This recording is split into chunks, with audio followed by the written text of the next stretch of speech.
When you read a difficult page 5 times without comprehension, it is common to conclude that you simply lack the brain power for the subject.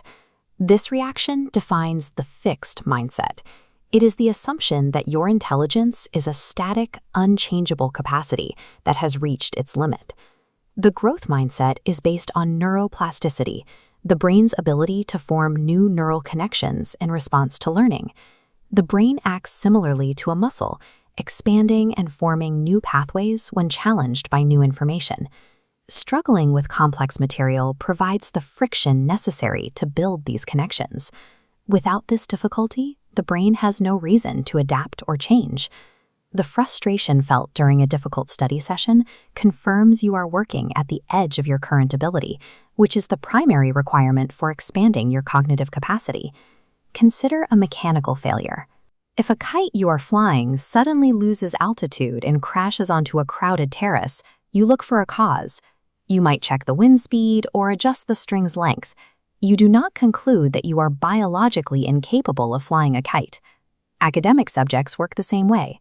Failing to solve a math problem suggests that your current technique requires an adjustment, not that your DNA is flawed. Viewing academic struggles as mechanical errors allows you to debug the problem rather than accepting a perceived lack of talent as a permanent condition. To apply this, get a piece of paper or open a digital note. Identify the one academic subject that causes you the most dread. Write down your core insecurity about this subject as a factual statement. For example, I am bad at algebra. Writing this down externalizes the thought. It takes a vague feeling of anxiety and turns it into a specific, rigid statement that can be analyzed. This physical record is the first step in dismantling the mental paralysis that often prevents you from starting your work. We can now use a linguistic adjustment to change how the brain processes this statement. Add yet to the end of your sentence.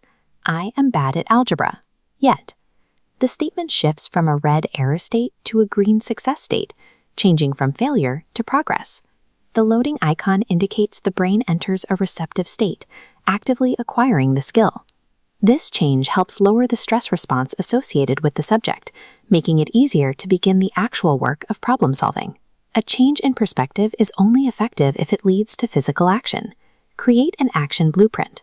Beneath your sentence, write one small micro-action. The document shows the progression. Start with the fixed thought, yet mentality, with a specific, time-bound action, effectively converts your academic anxiety into a clear, perfectly executable checklist. You have converted a common mental barrier into a sequence of practical steps. Keep this document in your line of sight. Tape it to your desk, or set it as your phone's lock screen so you see it before every study session.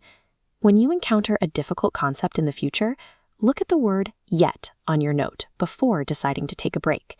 Adopting this protocol creates a habit of treating academic struggle as a standard requirement for increasing your skill level.